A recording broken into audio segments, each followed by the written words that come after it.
Welcome back to the deep dive. All right, let's jump right in.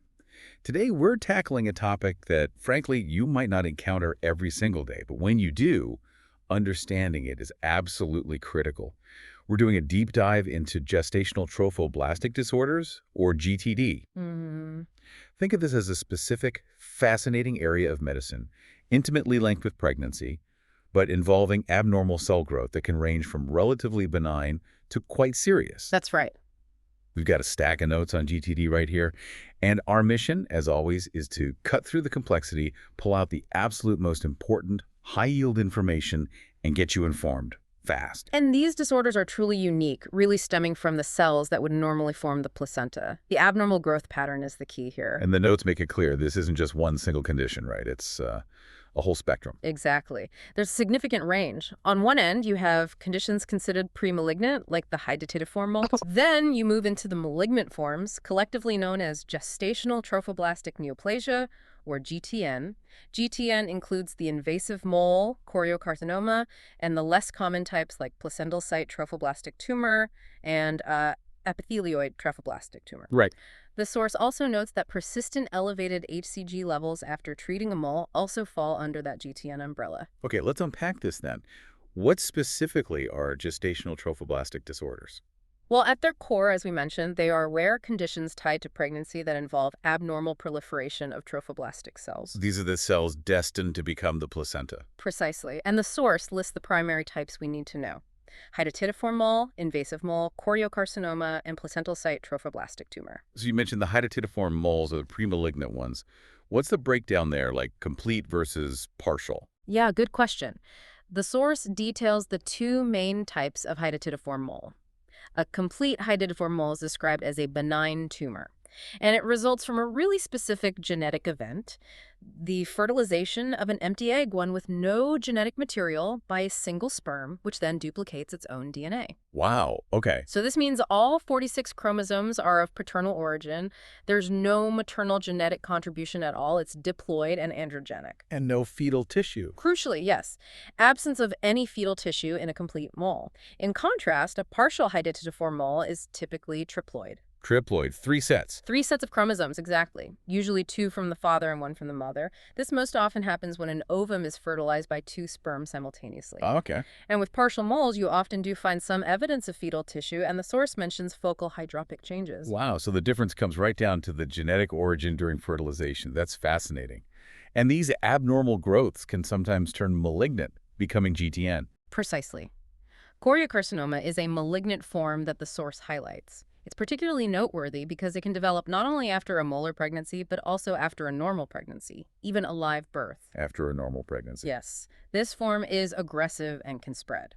The source also briefly lists PSTT, that's placental site trophoblastic tumor, and ETT epithelioid trophoblastic tumor as other rare malignant types that can follow any pregnancy. That's quite a key point, the potential to arise even after a normal pregnancy. So that explains what they are and the different types, especially those distinct genetic origins of the moles.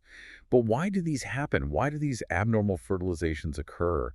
Or why do these conditions develop in the first place? What's the etiology? Well, interestingly, the source mentions that the overall cause is actually poorly understood. However, the clear link is to abnormal fertilization events that lead to that initial abnormal development of the trophoblastic cells. Right, which we saw with the specific genetic origins for the moles you just described.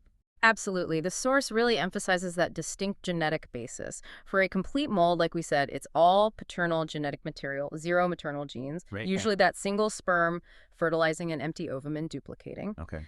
And for partial moles, they are typically triploid, so it's that fertilization of an ovum by 2 sets paternal, 1 set maternal. So abnormal wiring right at the very start. Yep. Okay. Moving from the why to who. Mm-hmm. Who is more likely to develop GTD? Are there specific risk factors the source points to? Yes. The source lists several clear risk factors. Maternal age extremes are definitely significant. There's an increased risk for women over 45 years old, or surprisingly under 16. Under 16 and over 45. That's quite a wide risk window. It really is. A previous history of GTD, or specifically a molar pregnancy, is another major risk factor. The source notes the risk goes up with multiple previous moles. Okay, makes sense. And here's where it gets specific. The source highlights ethnicity. Asian women have a higher incidence. Yes, the source even provides a UK statistic. Roughly 1 in 387 pregnancies in Asian women are affected, compared to the general UK incidence. Wow. The source also mentions potential links, though maybe less definitive, to things like menarche over 12, light menstruation, and maybe a history of oral contraceptive pill use, suggesting these may carry higher risk. Interesting. An increased risk is also noted for multiple pregnancies, but mainly in the context of already having a previous history of molar pregnancy.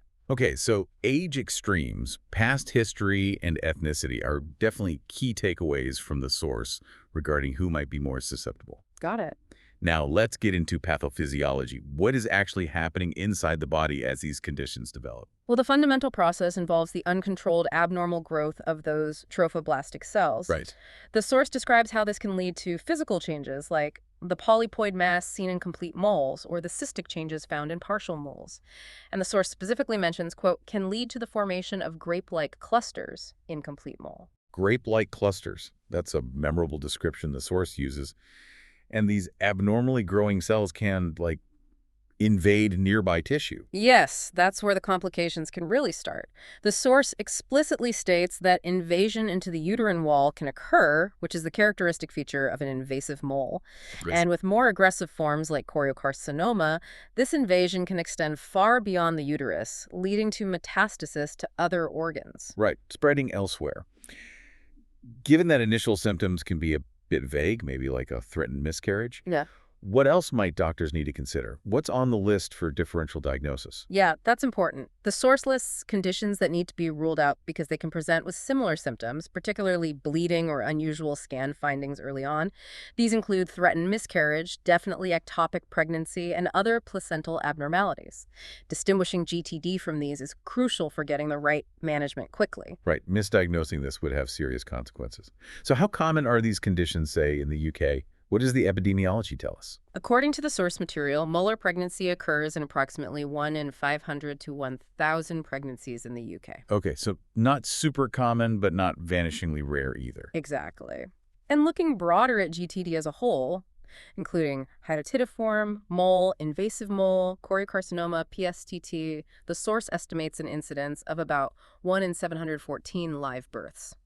And as we noted with risk factors, the incidence does vary significantly based on maternal age and ethnicity, reinforcing that higher rate in Asian women and at the extremes of reproductive age. Mm-hmm. The source also adds a little note that the true incidence may actually be underestimated, Oh, why's that? potentially due to reporting issues, especially for partial moles, which might sometimes be misdiagnosed as simple miscarriages. I see. And what about the malignant forms, GTN, specifically developing after a non-molar pregnancy? How rare is that?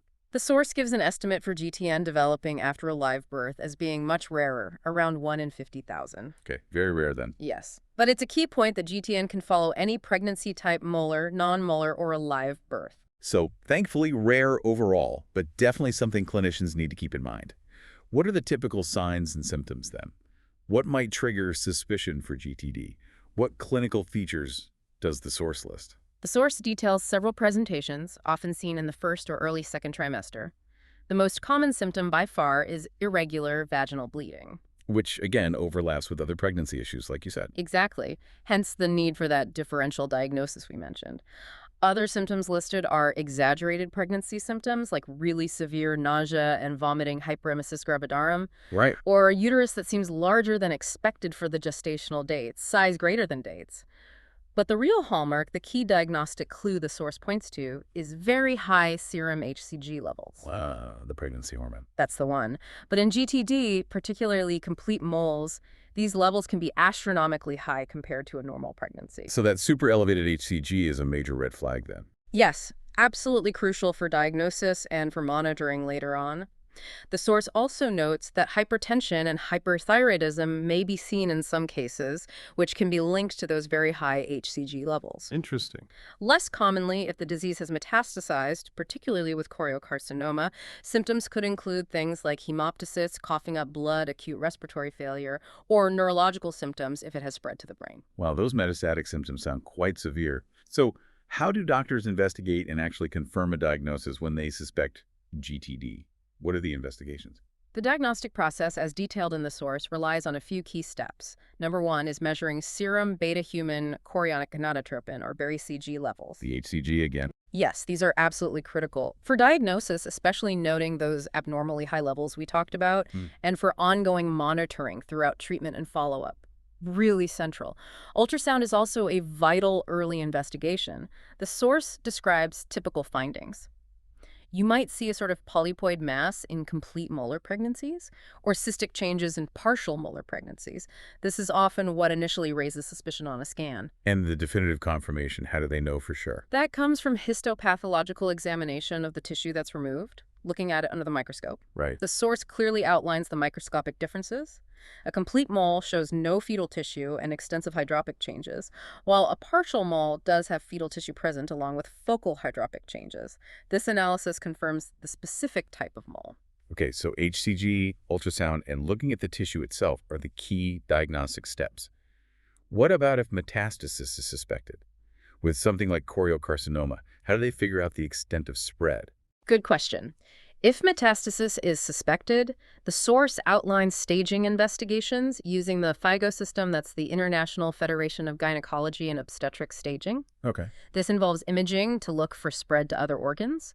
They'd use a Doppler pelvic ultrasound to check for local spread in the pelvis, maybe assess vascularity. Then a chest X-ray, or more likely a lung CT scan to look for lung metastases. Lungs are a common site. A CT scan can check the liver or other abdominal metastases, and an MRI scan is used specifically for brain metastases if those are suspected. And the FIGO system itself, mentioned here, is the standard way to stage gestational trophoblastic neoplasia. It gives a clear picture. How does that work? What are the stages? Basically, stage I means the disease is confined just to the uterus. Stage 2 means it's spread outside the uterus, but it's limited to the genital structures like the vagina or ovaries. Okay. Stage 3 involves spread to the lungs, whether or not there's also genital involvement. And stage 4 covers metastasis to all other distant sites like the brain, liver, kidneys. So the FIGO staging gives a clear picture of how far the disease has progressed. Right. Once a diagnosis is confirmed, what does the management involve? What's the treatment approach? Well, the management strategy depends heavily on the specific type of GTD and its extent, based on that staging we just talked about. For Hydatidiform moles, both complete and partial, the primary and most urgent step is evacuation of the uterus. Evacuation, how is that typically performed? The source states that suction curettage is the standard method. It's used for evacuating both complete and partial moles.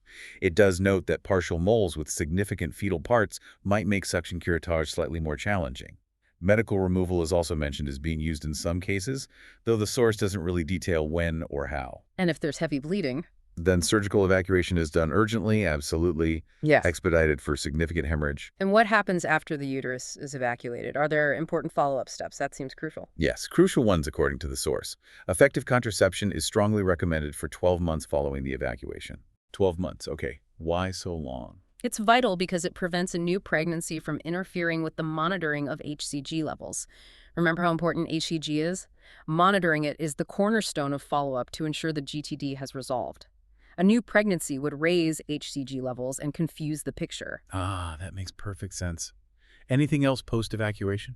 Yes, anti-D prophylaxis is necessary after the evacuation of partial moles. That's because of the potential for fetal tissue being present. And the source also specifically advises that oxytocin infusion is not recommended during the evacuation procedure itself. Right. Post-evacuation, there's a specific UK protocol for surveillance after a Hydatidiform mole. This involves serial monitoring of serum and urine HCG levels. Samples are sent every 2 weeks until the HCG concentration normalizes. Every 2 weeks. Yes, until normal. The source mentions that the total duration of this follow-up period is different for complete versus partial moles, though the exact timelines aren't detailed here in this source. So that rigorous HCG surveillance is key to making sure the condition is resolving and doesn't progress or persist as GTN. When is chemotherapy necessary then? Chemotherapy is initiated if there are signs that GTN is developing or persisting after the mole evacuation or based on other risk factors. The source lists the specific indications if the HCG levels plateau or start rising again after the initial evacuation. Okay, so if they don't go down properly or start climbing back up. Exactly. Or if the histology confirms choriocarcinoma from the start, or if there's clear evidence of metastases on scans or suspicious radiological opacities, or if there are other specific high-risk factors according to that FIGO scoring system. And are the chemotherapy regimes different depending on how risky the case is, Yeah. based on the FIGO score? Yes, they are tailored. For low-risk GTN cases, typically defined by a FIGO score of 6 or less, the standard treatment, according to the source, is single-agent intramuscular methotrexate. Just one drug. Usually, yes. For high-risk cases, though, a more intensive multi-agent intravenous chemotherapy regime is used. Treatment continues until those crucial HCG levels return to and remain within the normal range. Got it. Any other important points about management from the source? Seems quite involved. The source adds a few practical points. Registering with a specialist GTD center is essential. These centers have the expertise for management and surveillance. Makes sense. It highlights that twin pregnancies where one twin is a mole carry specific risks. Prophylactic chemotherapy may be considered in certain high-risk complete mole cases, even before GTN is confirmed. It also advises against using intrauterine contraception, like IUCs or coils, until HCG levels are back to normal. And obviously, emergency contraception should be used if needed to avoid pregnancy during that surveillance period. Following guidance from healthcare professionals is paramount. That's a really comprehensive picture of management, emphasizing the need for specialized care and that diligent follow-up. Given all that, what's the long-term outlook, the prognosis? What does the source say about that? This is where the news is generally very good. The prognosis for gestational trophoblastic disorders is excellent, particularly for Hydatidiform moles that are properly managed. The source highlights incredibly high cure rates. How high? In the UK, for patients managed at specialized GTD centers, the overall cure rate is between 98% and 100%. Wow, 98 to 100%. That's amazing. It really is. Even for gestational trophoblastic neoplasia requiring chemotherapy, the outlook is excellent. Especially for those low-risk cases, the FIGO score A6, where the source states the cure rate is almost 100%. Even higher-risk cases needing multi-agent chemo have very high cure rates with specialized care. That's incredibly reassuring, especially given the potential severity we talked about. What about fertility and future pregnancies after treatment? The source provides positive statistics here, too. Approximately 80% of women treated for GTD go on to have further successful pregnancies. That's great news. Yeah. The risk of having another molar pregnancy in the future is low, generally around 1%, though it's slightly higher if the previous one was a complete mole.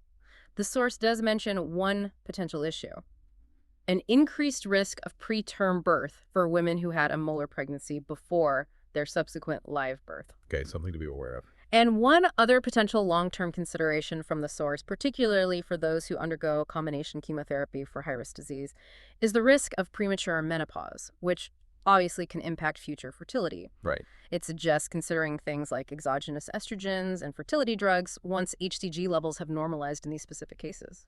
So overwhelmingly positive outlook with the right care, which is fantastic, though with some specific long-term considerations to be mindful of. Finally, what are the potential complications of GTD that the source lists? What can go wrong? The source lists the primary complications that can arise. One is persistent gestational trophoblastic neoplasia, basically, where the condition doesn't fully resolve after initial treatment or it recurs, requiring further treatment, usually chemotherapy. Okay, persistence or recurrence. Another is metastasis, especially with forms like choriocarcinoma, where the disease spreads to distant organs like the lungs or brain. Right. And lastly, as is always the case with potent therapies, there are potential adverse effects from the chemotherapy itself, short-term and potentially long-term side effects. Okay, well, this has been a really thorough deep dive into gestational trophoblastic disorders. We've gone through everything from the unusual genetics behind the moles, the key risk factors like age and ethnicity, how these conditions affect the body, how absolutely crucial those HCG levels are for diagnosis and monitoring alongside imaging and histology. The detailed management involving evacuation and potentially tailored chemotherapy based on risk scoring. And that vital surveillance. Exactly. And thankfully, the overwhelmingly positive prognosis with specialized care and that diligent follow-up. It really underscores the unique nature of these conditions, doesn't it? Arising from pregnancy-related tissue, but behaving potentially like a malignancy. and it highlights the critical importance of timely diagnosis and expert management at specialized centers, especially that vital post-treatment surveillance the source keeps emphasizing. Absolutely. And, thinking about that essential, rigorous surveillance required after treating GTD, especially given the potential for persistence or recurrence, how does understanding this specific example of diligent post-treatment follow-up shape our thinking about the broader importance of continued monitoring in other complex medical conditions we encounter? It's a really valuable takeaway for you to consider. We hope this deep dive into gestational trophoblastic disorders, based entirely on the source material you shared, has helped you quickly consolidate your knowledge on this specific topic. And if you're looking to dive even deeper and reinforce your learning, particularly maybe for revision purposes, you can find resources at pastthemsra.com and freemsra.com. Thanks for joining us for this deep dive. Bring us your sources, and let's unpack them together next time.